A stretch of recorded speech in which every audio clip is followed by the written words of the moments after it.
who කියන එක දානවා නම් මේ who කියන එක ඉස්සරහට එනවා නම් අනිවාර්යෙන්ම ඉස්සරහට එහා පැත්තෙන් ක්‍රියාපදයක් තියෙන්න ඕනේ. ඉස්සරහට එහා පැත්තෙන් ක්‍රියාපදයක් විදිහට එන්න ඕනේ.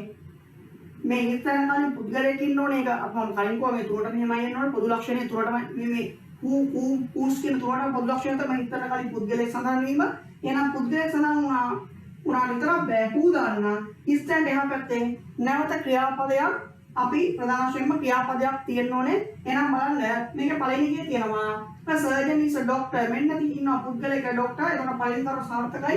පළවෙනි කරුණ සම්පූර්ණයි. ඉස්සරහට පුද්ගලයෙක් ඉන්නවා. හැබැයි හිතන්න හැබැයි මම ක්‍රියාපදයක් තියෙනවා. මෙන්න තියෙනවා ක්‍රියාපදය performs operation.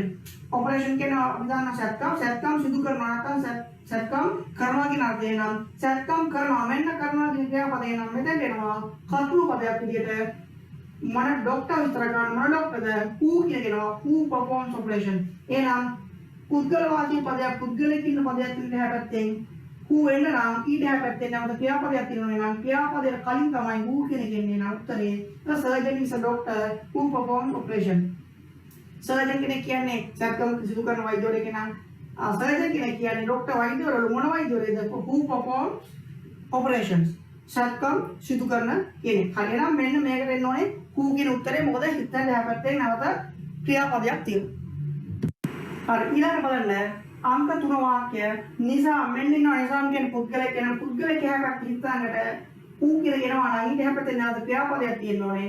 එහෙනම් මෙන්න ක්‍රියාපදයක් තියෙනවා is කියලා. එහෙනම් is කියන ක්‍රියාපදයට කලින් මාන perform කරන කලින් ආවා වගේ නිසා මොන නිසාද who is one of my close friends මගේ සමීප මිතුරන්ගෙන් කෙනෙක් වුණ නිසා rang me yesterday ඊයේ මට rang කළා කියන්නේ කෝල් එකක් දුන්නා නැත්නම් දුරකථන නාද කළා කියන අර්ථයෙන් rang කියන කියන්නේ ඇමතුමක් ලබා දුන්නා කියන අර්ථය තියෙනවා මෙතෙන්ට එන්න ඕනේ නැවත who කියන එක හේතුව නිසා පුද්ගලයෙක් ඒ වගේම ඒ හේතු තර ඩයග්‍රෑම් ගුවා අනිත් හේතු තමයි ඊට හැපැත්තේ ක්‍රියාපදයක් තියෙනවා නිසාම තමයි සමීප මිතුරන්ගෙන් කෙනෙක් වෙන්නේ නම් එතෙන්ට එනවා නිසා මනිසාම්ද who is one of my close friends එහෙනම් උත්තරේ ඉන්නේ who කියන එක දෙන්න.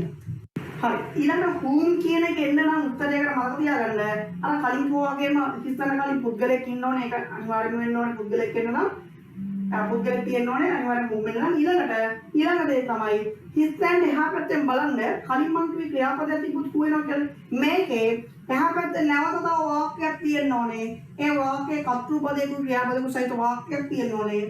උදාහරණයක් ගත්තොත් අංක 8 වෙනි වාක්‍යය my friend Ravi මගේ මිතුරා රවි එනම් මොන රවිද හිතනවා we met at the library yesterday we met අපිට හමු වුණාලු at the library yesterday we met අපිට හමු වුණා at the library පුස්තකාලයේදී yesterday කියන්නේ එහෙනම් ඊයේ පුස්තකාලයේදී අපිට හමු වුණා එහෙනම් අපිට හමු වුණා කියව ගමන් එන්න ඕනේ මෙන්න මෙයාව තමයි හම්බෙලා තියෙන කාවද රවි එහෙනම් රවි කියන කෙනා තමයි හම්බෙලා තියෙන්නේ එහෙනම් කෙනා කියන අර්ථය ගන්න අපි දන්නවා whom කියන එක එහෙනම් my friend Ravi මගේ යාළුවා Ravi මොන රවිද whom කෙනා මොන කෙනාද we met at the library yesterday අපිට ඊයේ පුස්තකාලේ හමු වුණ කෙනා එහෙනම් කෙනා කවුද Ravi අන්න Ravi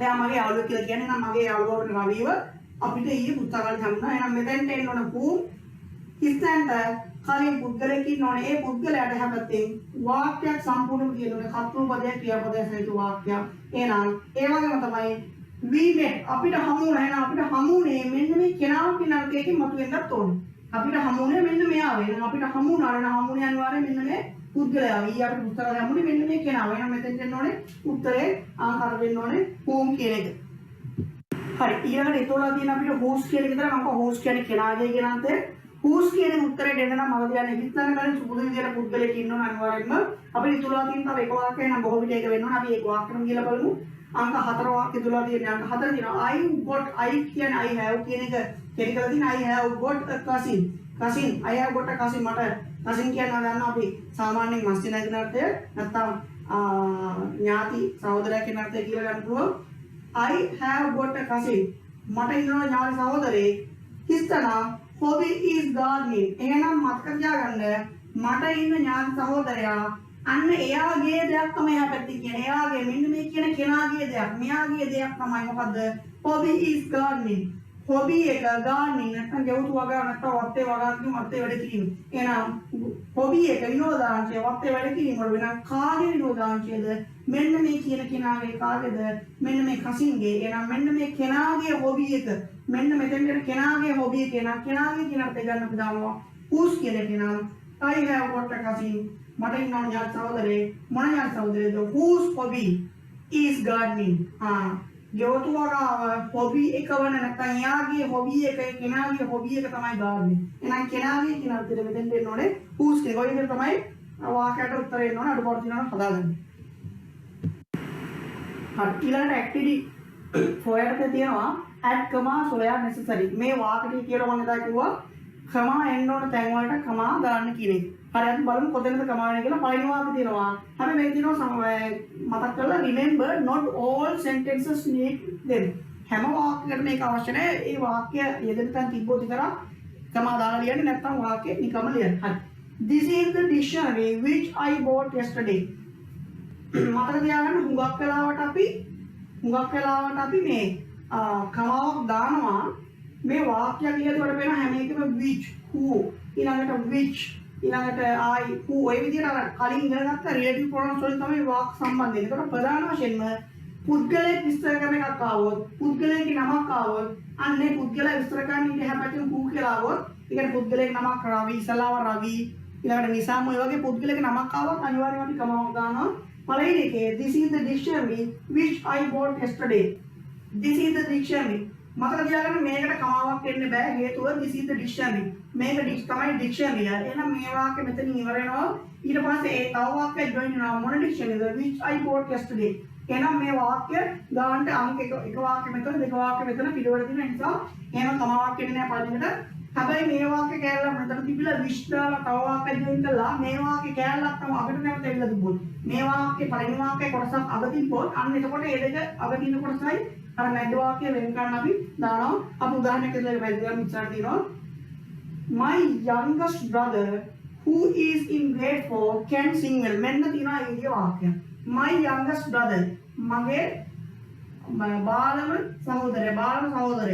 හැබැයි මෙන්න මෙතනින් එහාට මේ වාක්‍යයේ ඉතුරු ටික තියෙන්නේ මෙතන නෙමෙයි my youngest brother වාක්‍ය ඉතුරු ටික තියෙන්නේ මෙන්න මෙතන අග තියෙන්නේ can sing well.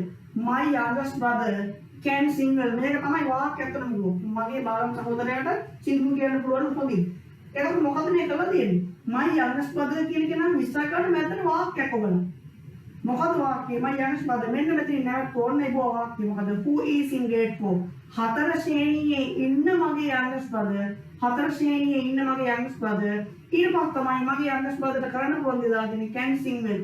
එහෙනම් මේක වාක්‍ය දෙක වෙනම කිව්වා my youngest brother can sing well අනිත් වාක්‍ය තමයි who is in grade 4. එහෙනම් who is in grade 4 කියන වාක්‍ය මැද්දට බලලා මේ වාක්‍ය දෙපැත්තට කඩලා තියෙනවා. එහෙනම් මෙන්න මෙතෙන්ට එන්න ඕනේ කමාවක් 4 කියන තැනට මෙන්න මෙතෙන්ට එන්න ඕනේ කමාවක්. මෙන්න මෙතෙන්ට කමාවක් එන්න ඕනේ. කමාවක් can sing well. හරි. ඊළඟ තුන්වෙනි වාක්‍ය තමයි the children's film හඳයා which was directed by Titus Totowatta won an international award. මෙන්න තියෙනවා ඒ විදිහම තව වාක්‍යයක්. මෙතන නම් බලන්න එකක් තියෙනවා.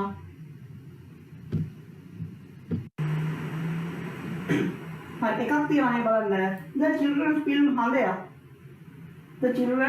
film හඳයා මෙන්න මේ වාක්‍ය බලන්න ඉතුරු ටික ආයර කලින් කිව්වා වගේ හඳයා won an international award. මේ වාක්‍ය ඉතුරු ටික දෙන්න මෙන්න මෙතන. the children's film හඳයා ඉතුරු ටික කියන්නේ won an international award. ළමා චිත්‍රපටයක් වන හඳයා කියන එක won ජයග්‍රහණය කරාලු ජාත්‍යන්තර සම්මානයක්. එතකොට මේ වාක්‍ය මැද්දට තව වාක්‍ය යොදලා තියෙනවා. the children's film හඳයා ළමා චිත්‍රපටයක් වන හඳයා මොන ළමා චිත්‍රපටයක් වන හඳයාද? which was directed by Titus Totowatta. මෙන්න මෙතෙන්ට මෙන්න මේ වාක්‍යයට එනකන් වෙන වාක්‍යයක් දීලා තියෙන්නේ හඳයාගේ විස්තර කරන මොන හඳයාගේ චිත්‍රපටයද? which was directed by Titus Totowatta. Titus Totowatta කියන පුද්ගලයා විසින් ඩිරෙක්ටර් කරපු අධ්‍යක්ෂණය කරපු හඳයාගේ ෆිල්ම් එක. එහෙනම් මෙන්න මෙතනින් පස්සේ වෙන වාක්‍යයක් තියෙනවා විස්තර සම්බන්ධ කරලා. ඒ වාක්‍ය මෙතන ඉවර වෙලා අර උඩ වාක්‍යය the children's film කියන මෙන්න මේ උඩ වාක්‍ය ටික ඉතුරු ටික තියන්නේ මෙන්න මෙතන දන්නවද වොන් and ඉන්ටර්නැෂනල් අවෝඩ් එන මෙන්න මෙතෙන්ට එන්න ඕනේ කමාවක්. මෙන්න මෙතෙන්ට එන්න ඕනේ කමාවක්. වොන් කියන තැනයි තොටවතින් තැනයි මැදට කමාවක් එන්න ඕනේ. හරි ඊළඟ වාක්‍ය බලන්න. Do you know the boy? ඔයා දන්නවද පිරිමි ළමයාව? මේ බලන්න මෙතනින් මේ වාක්‍යයක් තියෙනවා. ඒ වාක්‍යය boy කින් විස්තර කරන්න අදාළ තියෙනවා. තව වාක්‍යයක් මොන පිරිමි ළමයාද?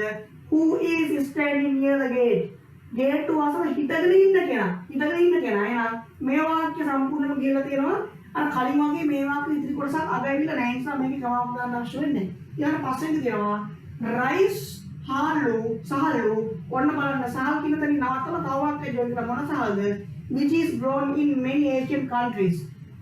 which is grown in many Asian countries. මේ බලන්න මේ වාක්‍යේ rice කියන තැනින් නවත්තලා which is grown in කියලා මෙන්න මෙතනින් තව වාක්‍යයක් දාලා තියෙනවා. මෙන්න මේ වාක්‍ය මේ ප්‍රධාන වාක්‍ය පටන් ගන්නවා rice කියන එකේ. ඒ rice කියන එහා පැත්තෙන් ඒ වාක්‍ය ඉතුරුද තියෙන්නේ මෙන්න මෙතන. rice is the staple food of Sri Lanka. rice කියන්නේ සහල් කියන්නේ is staple food. staple food කියන්නේ ප්‍රධාන ආහාරය. ප්‍රධාන ආහාරය කොහේ මොකේද? of Sri Lanka. ශ්‍රී ලංකාවේ නා rice කියන්නේ ශ්‍රී ලංකාවේ ප්‍රධාන ආහාරයලු. එහෙනම් මොන rice the? which is grown in many Asian countries. බොහෝ ආසියානු රටවල් වල වැවෙන. එහෙනම් මේ වාක්‍ය කියන්නේ දෙයකට වෙන් කරලා තියෙන්නේ මෙන්න මේ වාක්‍ය මැදට තියෙන වාක්‍යයෙන්. එහෙනම් මේ වාක්‍ය මෙන්න මෙතනින් ඒෂියන් කන්ට්‍රීස් පිටතන ඉවරයි. එහෙනම් මෙන්න මෙතනට කමාවක් එන්න ඕනේ. කමාවක් කියලා තමයි ඊ ස්ටේබල් කියලා එන්න ඕනේ. හරි ඊළඟ වාක්‍ය බලන්න. සුජිත මොන සුජිතද? ඔන්න ආය රයිස් වගේම තමයි. රයිස් එකේ හැබැයි මෙන්න මේ රේජු ප්‍රොනෝන් එකක් කරා තව වාක්‍යයක් කියවෙලා ඒ වාක්‍ය ඉතුරු ටික අග තියෙන්නේ. ඒ වගේ මෙතනත් එමය. සුජිත වාක්‍ය ඉතුරු ටික යට කරලා ඔන්න ක්‍රියේටිව් ප්‍රොනෝන් එක ඔබලා වාක්‍යයක් දාලා දෙනවා. සුජිත මොන සුජිතද? whose father works in an embassy. embassy එක වැඩ කරන embassy එක තාත්තා වැඩ කරන සුජිත. එහෙනම් සුජිතගේ තාත්තා තමයි වැඩ කරන්නේ embassy එකේ. නම් මේ වාක්‍ය මෙන්න මෙතනින් පටන් අරගෙන සුජිත කියන තැනින් වෙන වාක්‍යයක් පටන් ගන්නවා. මොන සුජිතද? මෙන්න මේක තාත්තා embassy වැඩ කරේ. නම් මෙතනින් මේ වාක්‍ය ඉවර කළා. මේ වාක්‍ය බලන්න ඉතුරු තියෙන්නේ මෙන්න මම අඳුර කරපු තැන ඉහා පැත්තේ. සුජිත has a large collection of foreign stamps. සුජිතට තියෙනවලු large collection විශාල එකතුවක්. මොන එකතුවක්ද? foreign stamps කියන්නේ විදේශ රටවල් වල මුද්දර එකතු ගොඩක් තියෙනවලු. එහෙනම් එහෙම තියෙන සුජිතගේ තාත්තා තමයි embassy වැඩ කරන්නේ. නම් මෙන්න මෙතෙන්ට එන්න ඕනේ. නැවත කමාවක් කියලා තමයි has කියලා එන්න ඕනේ.